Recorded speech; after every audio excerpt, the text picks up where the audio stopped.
Bienvenidas y bienvenidos, soy Ana y este es un nuevo episodio de Proyecto Co, el canal de podcast de Efecto Colibrí. Un canal inspirado en palabras que empiezan con co, comunidad, conciencia, co-creación, coevolución y, por supuesto, colibrí. Conversamos con agentes de cambio para explorar modelos e iniciativas que están creando impacto positivo. Las historias tienen el poder de transformarnos y regenerar la realidad.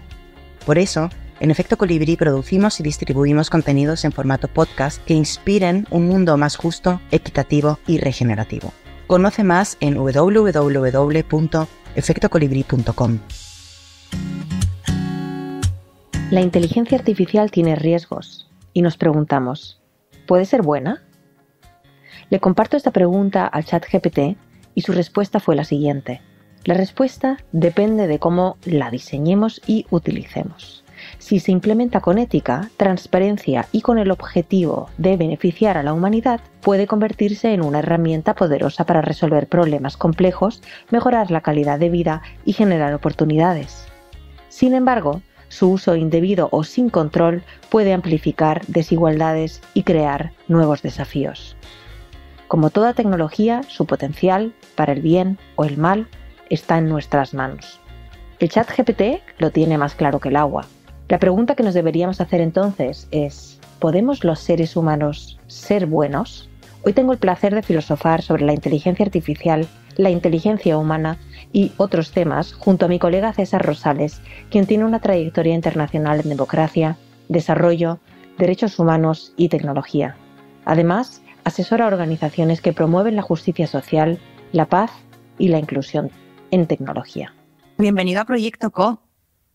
Muchas gracias. Encantado de estar aquí, la verdad como siempre. Qué placer, qué placer. Las vueltas que he dado a la vida y la cantidad de cosas que hemos hecho ya en conjunto, trabajando en conjunto, reuniones. Bueno, la verdad que increíble las conexiones de la vida.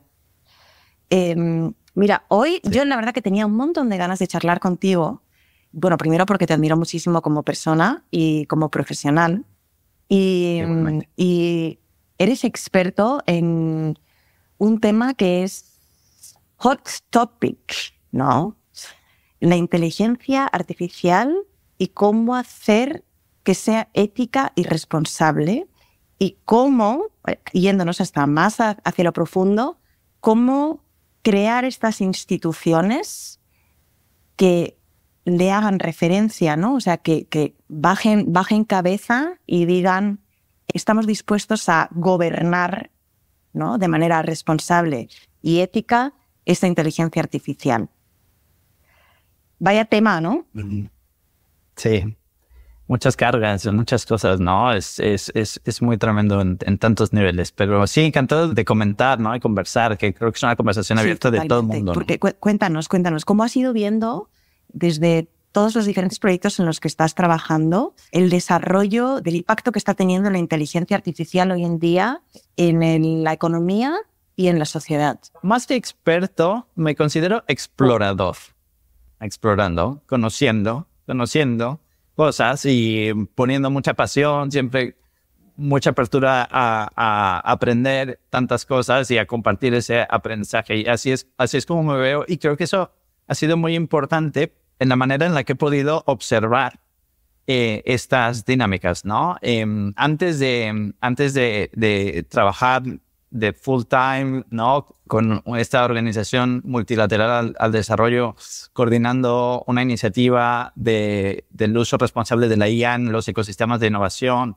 Ya 4 años y medio que llevo ahí. Antes de eso, antes de esa vida, estaba en otra organización multilateral desde el punto de vista más político, democrático y de conflicto. Entonces, se han juntado como 2 o 3 grandes temas que he estado muy agradecido por la oportunidad que he tenido de trabajar en esos temas y de intentar que convergieran. Y para ser honesto, yo al principio, cuando empecé en temas de tecnología, no entendía bien cómo convergían, ¿no? Cómo mi experiencia como analista político de América Latina, ¿no? En materia de estabilidad democrática, podía hacer ese aporte y después coordinando oficinas de la misión de paz de la OEA en Colombia, trabajando en conflicto armado, violaciones de derecho internacional, humanitario y de derechos humanos, ¿no? Y me di cuenta que encajaba perfectamente con todo, ¿no? Que era, ¿cómo podemos hacer que todas las nociones de democracia y de protección a los derechos humanos se mantengan en primera línea de todos los avances que hay en materia de tecnología y de empresa y sector privado?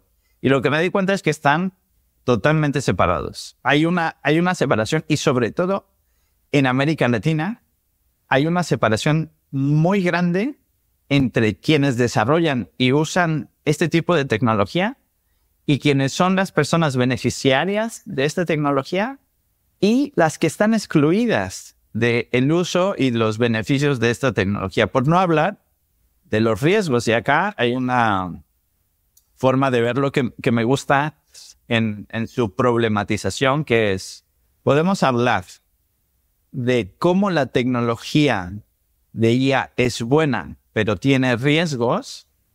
Podemos decir, es una tecnología que tiene riesgos, pero puede ser buena. Entonces, depende, ¿no? Yo creo que la narrativa general es una tecnología buena que tiene riesgos. Y yo creo que hay que poner muchas preguntas ahí, porque esta narrativa, evidentemente, ayuda a construir visiones muy basadas en la tecnología de parte de grandes élites que vienen primero desde Stanford, ¿no? El emprendimiento y luego eso cómo se adopta en la sociedad, ¿no? Y la otra visión, que es más cauta, para mí más democrática, es, esto tiene riesgos, pero puede ser bueno. Y esta visión dice, hey, primero tengamos un poquito más de cuidado en vez de move fast and break things. Let's think first and then act, ¿no? Y esto, obviamente, para quienes promueven el desarrollo muy acelerado de esta tecnología, pues es un inconveniente, ¿no? Porque retrasa todo. Retrasa, sí, consultar a la gente es tardado y problemático y posiblemente no llegues a ningún lugar. Pero esa es la democracia, ¿no?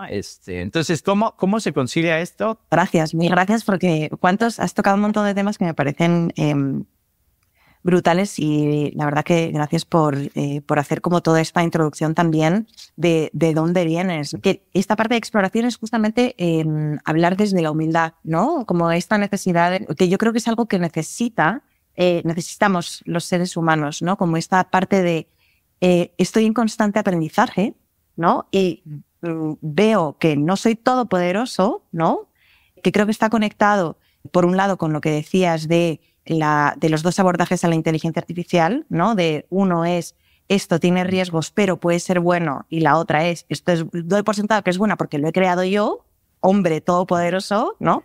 Y luego veremos si tiene riesgos, ¿no? Que es la diferencia que yo veo entre el sistema que necesitamos, que es esto tiene riesgos, pero puede ser bueno, hagamos que esto sea bueno, versus lo que hemos mamado nuestra generación desde que hemos nacido, que es el capitalismo voraz y que nos ha traído a donde estamos, ¿no? Y lo que estaba comentando que me llamaba mucho la atención de lo que decías era esta parte de que en América Latina viste cómo hay una separación brutal, ¿no? Entre estas partes que en realidad deberían estar conectadas, ¿no? ¿Podrías profundizar un poquito más en eso? ¿Con un ejemplo? Sí. Sí, las personas que llevan adelante estas tecnologías, los emprendimientos, suelen ser personas que tienen un nivel de educación muy elevado y que han estudiado fuera, que tienen el acceso al capital, a las conexiones, que les permiten desarrollar una startup o una empresa que la utilice y que la desarrolle. Ahí hay una desconexión muy grande, un detachment muy, muy grande entre las clases. Y América Latina es una de las regiones más desiguales del planeta. Hubo un periodo de mucho avance socioeconómico entre el 2000 y 2012, en el que por muchos indicadores tanto la desigualdad como la pobreza extrema se redujeron en la mitad, y se proyectaba en esa época que para 2016 la clase mayoritaria en América Latina fuera la clase media. Esto no fue así. En 2014 hubo un estancamiento que después con COVID en 2020 eso terminó de regresar todo a lo que estábamos varios años atrás. No he visto cuáles son las nuevas, cuánto está el índice Gini ahora y en cuánto está el porcentaje de pobreza extrema en toda la región. Pero por lo que podemos ver, esto fue un retroceso muy grande con COVID, ¿no? Y todo el desajuste económico que hubo. Ahora, eso es muy importante porque en América Latina las oligarquías son quienes van desarrollando. Y normalmente es un tema de clase muy importante en el que hay un desconocimiento muy grande de cómo es la vida más abajo en las esferas, los estratos sociales, ¿no? Y esto lo vi en Colombia, ¿no? O sea, yendo a las comunidades más alejadas de la Amazonia o del Pacífico, del monte. Gente que no ni siquiera está en las ciudades, ¿no? Y que tienen visiones muy diferentes de las cosas y de cómo se puede avanzar. Y normalmente son las voces que están acalladas, ¿no? Entonces, cuando alguien desde el centro de la metrópoli, desde una posición de mucho privilegio, en la que evidentemente me incluyo, pues es muy difícil, ¿no? Entonces, retomar esa conexión para escuchar y dejar como todos nuestros propios prejuicios sobre eso es muy difícil. Es el primer reto que hay desde el diseño y la visión de la tecnología. En Europa, por ejemplo, es muy interesante, ¿no? Había un movimiento que era como... No, ahora no recuerdo muy bien, pero creo que era algo así como soy viejo, no idiota, que me parecía genial, ¿no? De la gente que decía, a ver, los mayores que con toda esta digitalización pues querían acceder a servicios bancarios y cada vez es más difícil hablar con una persona porque todo está en el móvil y claro, pues, cuesta, ¿no? Siempre tienes que pedir a alguien que te ayude. Incluso yo veo lo que va viniendo y veo las siguientes generaciones y yo sé que me va a pasar. O sea que va a haber un gap. Y para cerrar un poco esto, la idea es, hay un detachment que hay que reconocer y hay que ver cómo ya, total.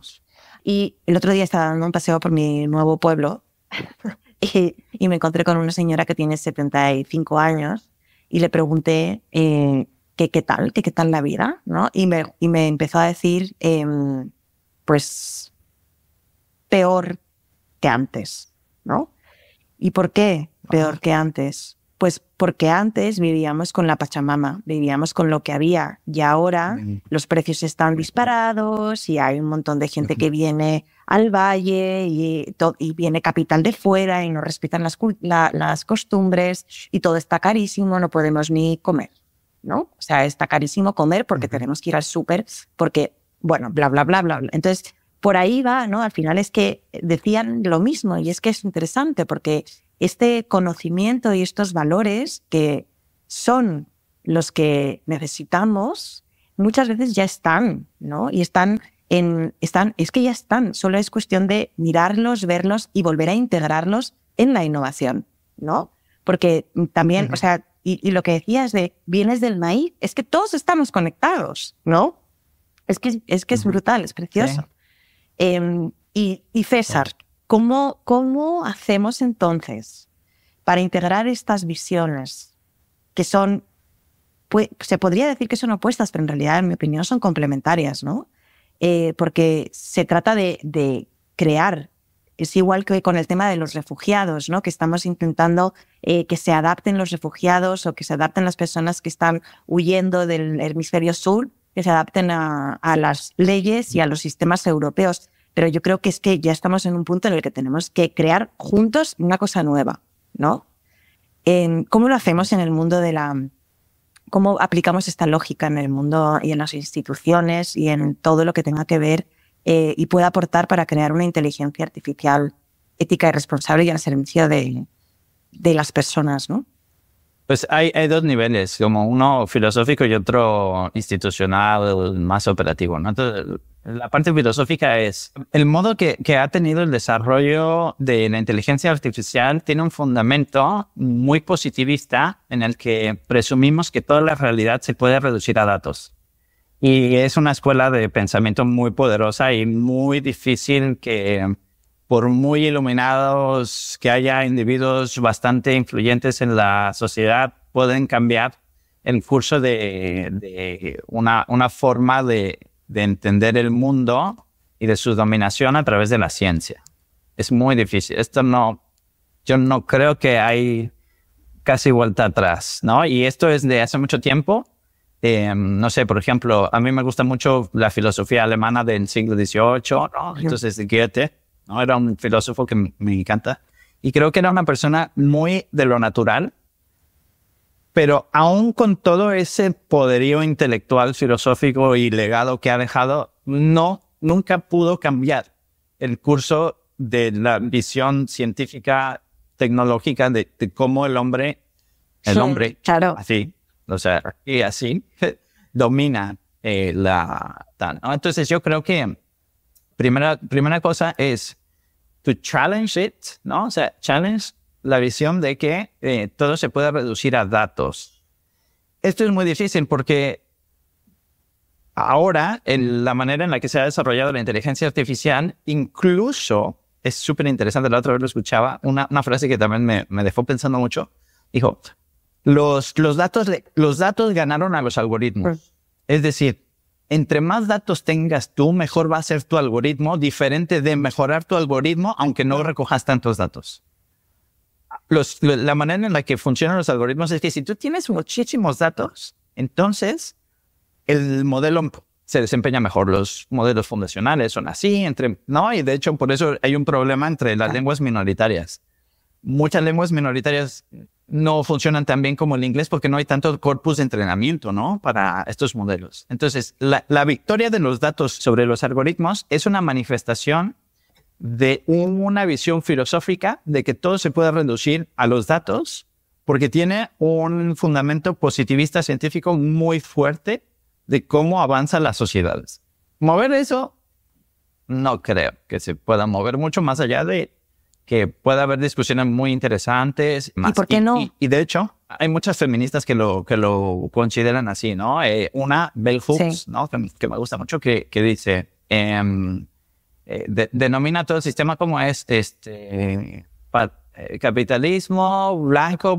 Hay una forma de describirlo, ¿no? Que es a toda la estructura patriarcal, capitalista, blanca supremacista, sí, ¿no? Mover eso requiere muchos niveles, ¿no? Uno es el feminismo, pero luego otro desde como este tipo de ciencia, ¿no? Es otro y está tan asentado en nuestra forma de ser y de ver la vida, de concebir el desarrollo y de vivir que yo creo que ese cambio realmente no lo veo. O sea, yo no creo que haya una forma práctica de hacerlo más allá de reflexionarlo y hay muchos filósofos que lo reflexionan y tal, pero no creo que va más allá para un cambio. Y luego está el nivel institucional, que ahí sí creo que puede haber unas salvaguardas para decir, a ver, no necesitamos necesariamente cambiar todo eso, porque incluso si lo hiciéramos, seguramente caeríamos en otros desequilibrios desde otro punto de vista, ¿no? Que ahora no vemos. Imagínate que lo cambiamos. Bueno, como tenemos una condición humana en la que somos personas imperfectas, pues fallaremos en lo que hagamos porque es humano. Entonces, lo que sí creo que se puede hacer es identificar instituciones.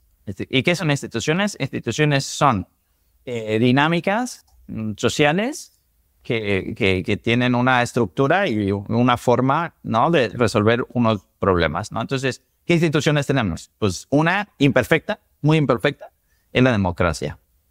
Pero es la mejor forma que conocemos ahora como de gobernarnos, que es que las personas afectadas por los asuntos decidan sobre esos asuntos. Ya está, ¿no? Hay muchas formas de verlo y tal, pero el fundamento es ese, ¿no? Que si tú estás afectada por algo, pues tú puedes decir algo sobre eso que te afecta y ya, ¿no? Esto tiene muchos problemas. Las mayorías, las minorías, cómo se hace, deliberativo, participativo, directo, representativo. O sea, tiene muchas maneras, ¿no? Pero una primera manera de verlo es repensar cuáles han sido los fallos de la democracia para nosotros antes de este tipo de tecnología y luego cómo lo adaptamos y cuáles son, ¿no? Por ejemplo, desde mi perspectiva, la democracia liberal ha tenido un fallo muy grande, que es no atender a los grandes perdedores de todo el juego. La promesa de la representación, de los avances, han opacado mucho a las voces afectadas, excluidas y demás. No se abordan realmente esos temas. En temas de inteligencia artificial, pues es un gran problema. ¿Y qué podemos hacer?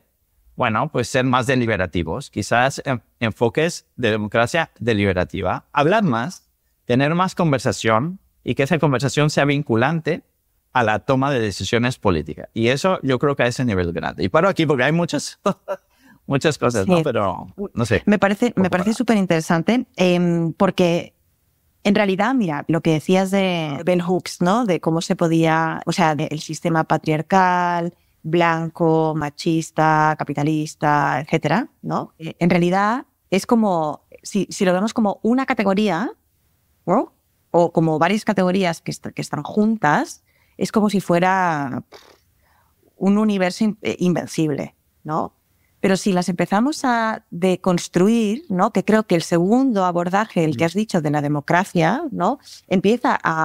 Está ya dándole el poder a la gente, o intentando darle el poder a la gente de que decidan sobre lo que les va a afectar, el concepto, ¿no? O sea, es verdad que luego en la práctica pues hay errores, pero el concepto ya de por sí rompe con esta gran categoría del monopolio de poder, ¿no? O sea, ya porque ya estás como empezando a diseminarlo y a romperlo un poquito, ¿no? Aunque es verdad que los elementos sobre los cuales uno puede decidir con la democracia, pues lamentablemente todavía siguen siendo el monopolio, ¿no? O en gran parte sigue siendo este monopolio.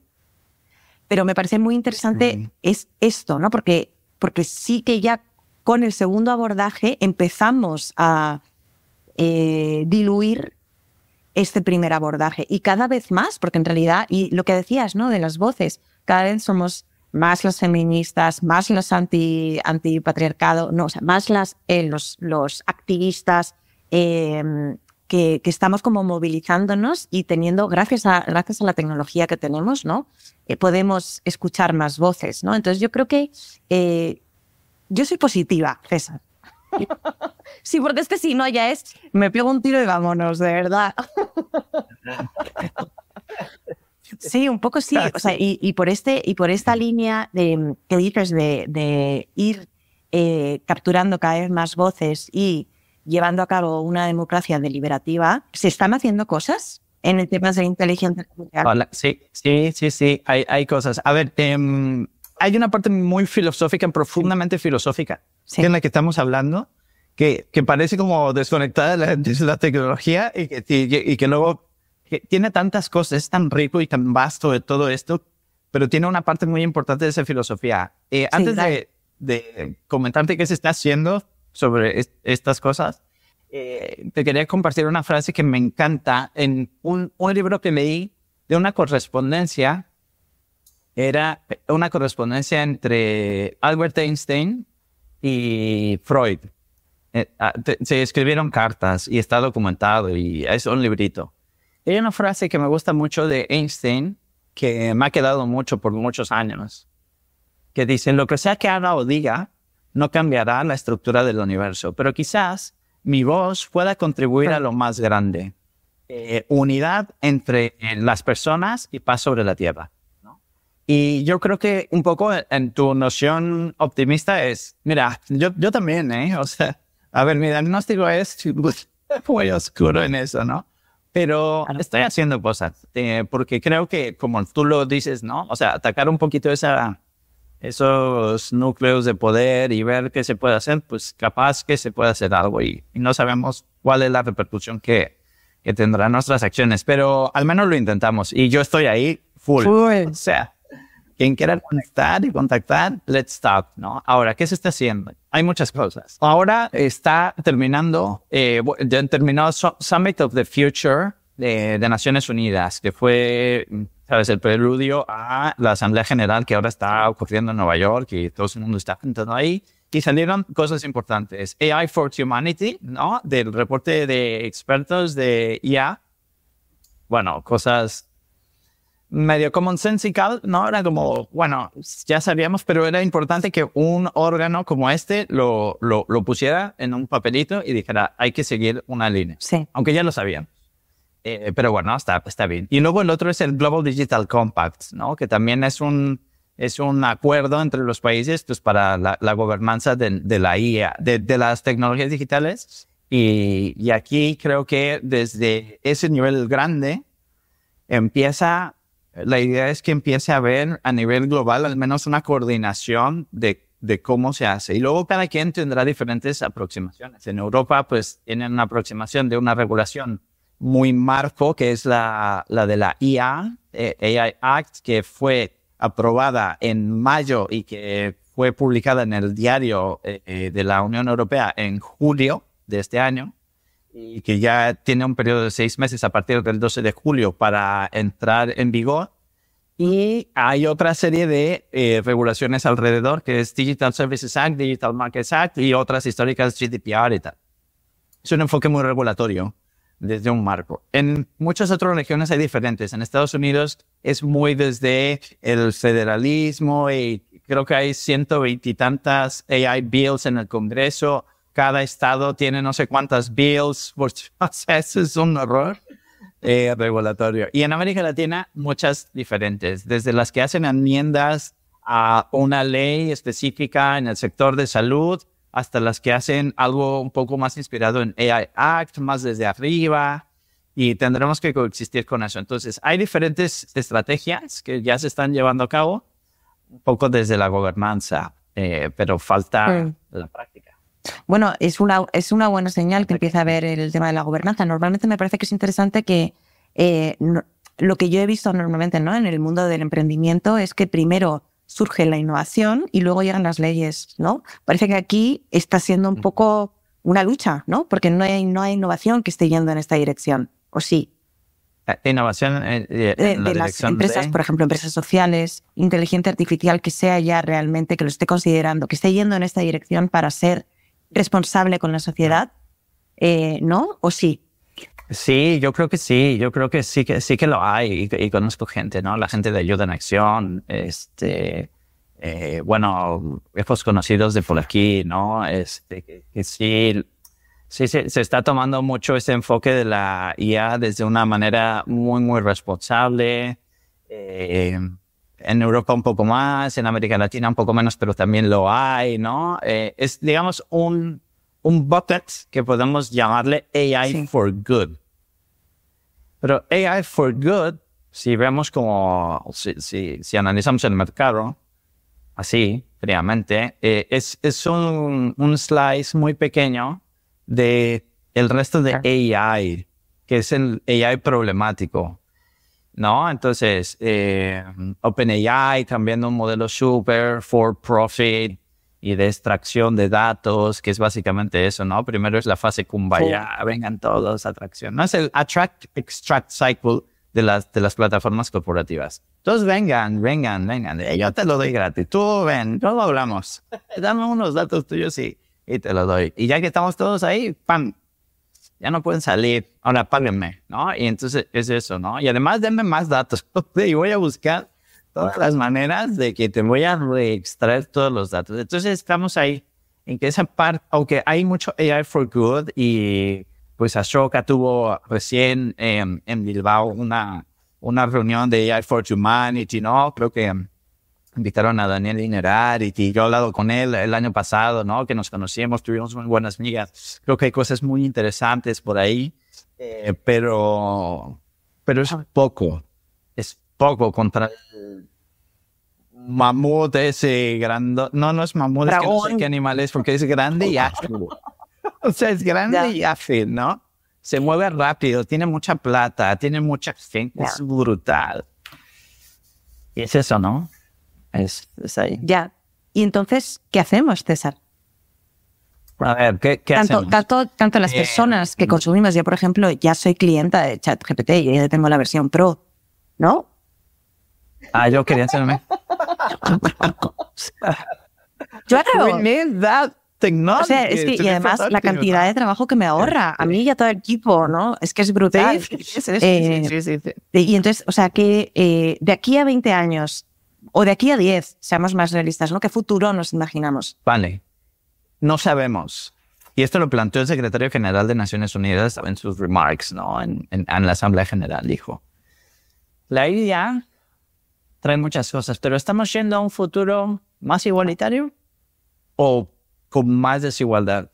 ¿Estamos yendo a un futuro con más información o más desinformación? No sabemos a dónde vamos. Yo creo que hoy como estamos, no sabemos, porque depende de muchas cosas que no saben. Podemos tener una visión optimista de que mejorará, pero yo creo que hoy no sabemos a dónde vamos, aunque estemos haciendo un esfuerzo. Ahora, lo que sí creo es que tenemos que tener varios frentes. Y el primero es que tenemos que ser muy sofisticados, porque el nivel de sofisticación que hay para este desarrollo es mind-blowing.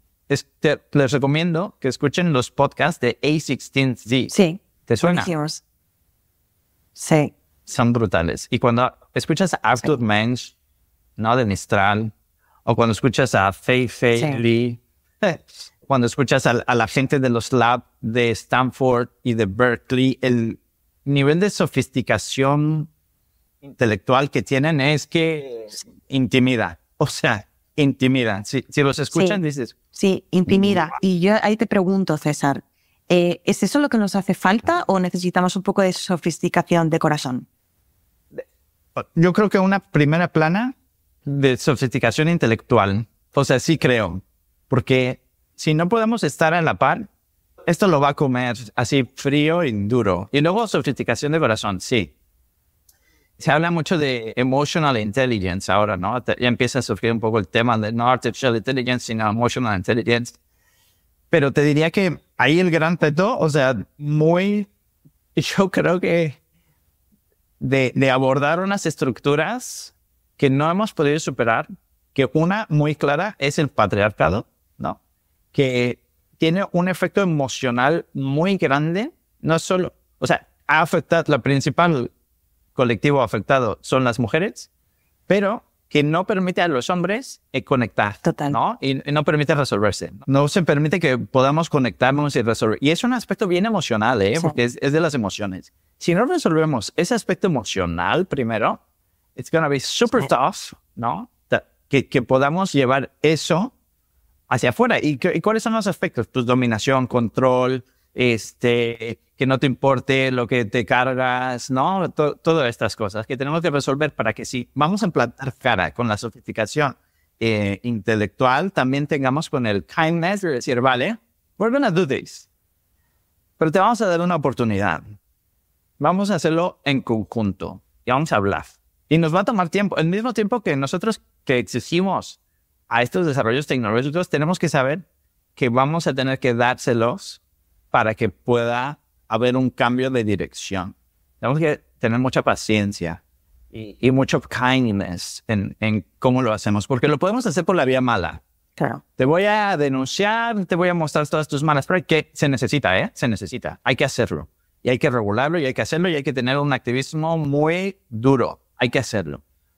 Pero eso, como diría mi buen Guillermo del Toro, sería un panfleto si no le ponemos la otra parte de decir, bueno, pero también necesitamos su cooperación.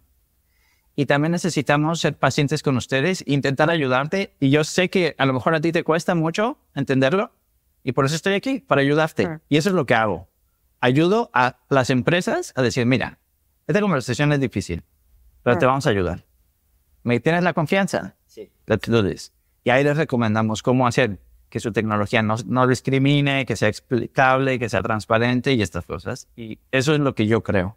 Y para allá voy. Pues qué bien, qué maravilla. ¿Y cómo? Sí. Hombre, claro. ¡Ay, bien! ¿Qué tal ha ido tu experiencia? O sea, no sé si me puedes contar una, sin decir nombres ni nada, pero una mala experiencia y una buena experiencia. Y te diría que el 90% han ido bien. Pero siempre hay mucho escepticismo. Es como, esto no lo veo, no me va a aportar nada, va a perder tiempo. Y al final es como, wow, o sea, no sabía que podíamos desarrollar un producto realmente bueno, diferenciador, que además sea incluyente, inclusivo, ¿no? Y tal, ¿no? Entonces, eso es así. Y entonces, lo hemos hecho. Pero sí hemos tenido ya ese 10% que es como...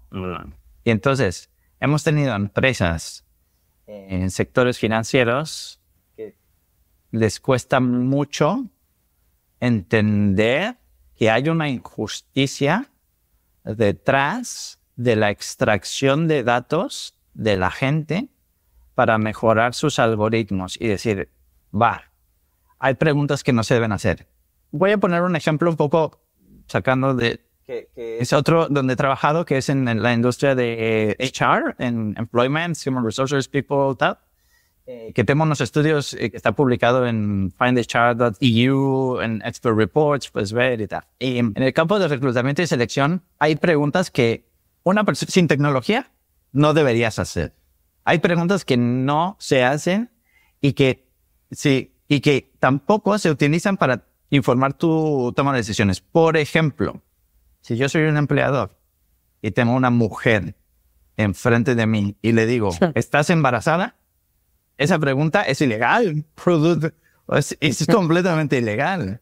Y si me dice que sí, de 7 meses, y entonces yo pienso, en 2 meses me va a pedir una baja, no la contrato, por eso es ilegal. O sea, es que hasta suena mal, ¿no? Hasta como que nos duelen los oídos de siquiera pensar eso, ¿no?